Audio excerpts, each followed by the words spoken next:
dia hati pikirannya langsung komentar, dan dia itu ada mengeluarkan unek-uneknya langsung, sehingga banyak sekali orang mengetahui kesalahan saudaranya tersebut. Itu penyakit hati.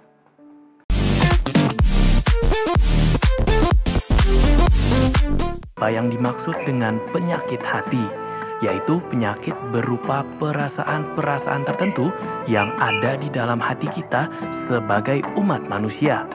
Penyakit inilah yang akan mempengaruhi akhlak dan perbuatan seseorang, baik disadari maupun tidak.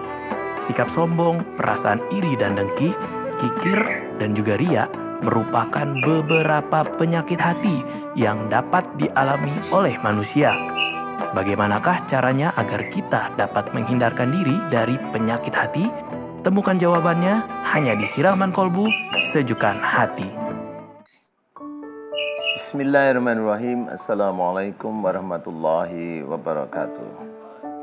Alhamdulillahirrabbilalamin. Mudah-mudahan di pagi hari ini kita senantiasa diberi kesehatan oleh Allah Ta'ala dan juga hidayah. Amin ya rabbal alamin. Alhamdulillah, hari ini tema kita adalah menjauhi penyakit hati. Kita sebagai seorang muslim sudah sangat hafal bagaimana yang namanya iri, dengki, hasad, itu sudah sangat hafal sekali. Bagaimana taunya ujub, riya, sombong, sudah sangat hafal sekali. Tetapi apakah kita termasuk yang ada di dalamnya, atau kita hanya cuma sekedar tahu sebagai ilmunya atau tahu sebagai pengetahuannya? Seseorang yang mendengar kata-kata orang lain yang tidak enak, kemudian dia langsung komentar, dia hati pikirannya langsung komentar, dan dia itu ada mengeluarkan unek-uneknya langsung, sehingga banyak sekali orang mengetahui kesalahan saudaranya tersebut. Itu penyakit hati. Kita sebagai seorang muslim tidak ada yang sempurna. Ujub, riya, sombong. Diberi anak pandai, kita sombongkan. Diberi rezeki oleh Allah Ta'ala, namanya bersyukur itu paling hanya 3 detik. Tapi yang namanya dibanggakan pendapatannya kepada orang lain dengan bagaimana dia mendapatkan sesuatu itu dengan caranya, itu adalah kesombongan. Dan yang jelas, kalau kita masuk di ranah tersebut, fahamkah kita? Pernahkah kita setelah kita itu ujub, setelah kita itu riya, bahkan sombong, pernahkah kita memohon ampun kepada Allah Ta'ala? Ayo kita berpikir. Sangat jarang sekali. Itu kita yang orang muslim tahu bahwa kesombongan itu sebenarnya bisa menghapus pahala kita, pahala yang kita kerjakan. Tetapi kita sendiri nggak sadar kalau kita menjalankan. Kita bisa muncul atas izin Allah, bisa muncul di TV, sombongnya ampun-ampun. Disebarkan kemana-mana dengan ujub kita, dengan riya kita. Dan pernahkah kita mohon ampun seperti itu? Sangat jarang sekali. Itu tetap penyakit hati. Walaupun kita tahu tentang agama, tetapi itu akan muncul terus-menerus.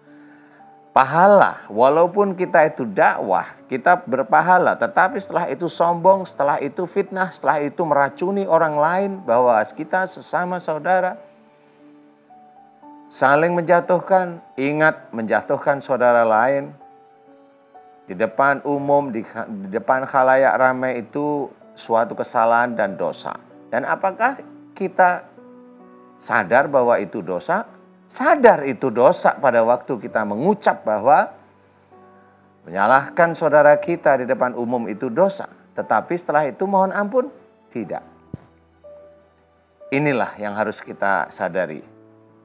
Ya ayuhan nas qad ja'atkum mau'izatum mir rabbikum wasyifa'u lima fis sudur wa huda wa rahmatul lil mu'min. Kita harus tahu, hei kamu sekalian manusia, telah datang kepadamu pelajaran dari Tuhanmu, yaitu Al-Quran.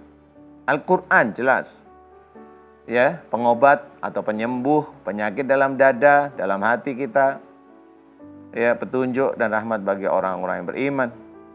Kita ingat, ati Allah, Taatlah kepada Allah. Taat kepada Allah berarti menjalankan isi Quran. Apapun. Walaupun kita itu faham tentang agama, walaupun kita hafal tentang agama, aplikasi itu sulit sekali. Aplikasi itu sulit sekali. Dan amal itulah yang menjadi soleh nanti di hadapan Allah. Kalau itu kita rusak dengan iri, dengki, ujub, riak, sombong, habis amal kita. Apakah kita besok selamat di akhirat? Wallahu a'lam. Kita harus paham dan kita harus belajar serius. Jangan kita sia-siakan hidup di dunia kita hanya umur kita paling 60, 70, 80, 90. Tetapi nanti di akhirat abadi. Berapa kali kalau kita melakukan dosa 1 tahun umpamanya, nanti di akhirat berapa juta tahun kita akan dibalas. Kalau seseorang itu berdosa dan dia di neraka. Ingat, Al-Quran tidak main-main. Al-Quran tidak melihat siapa orang.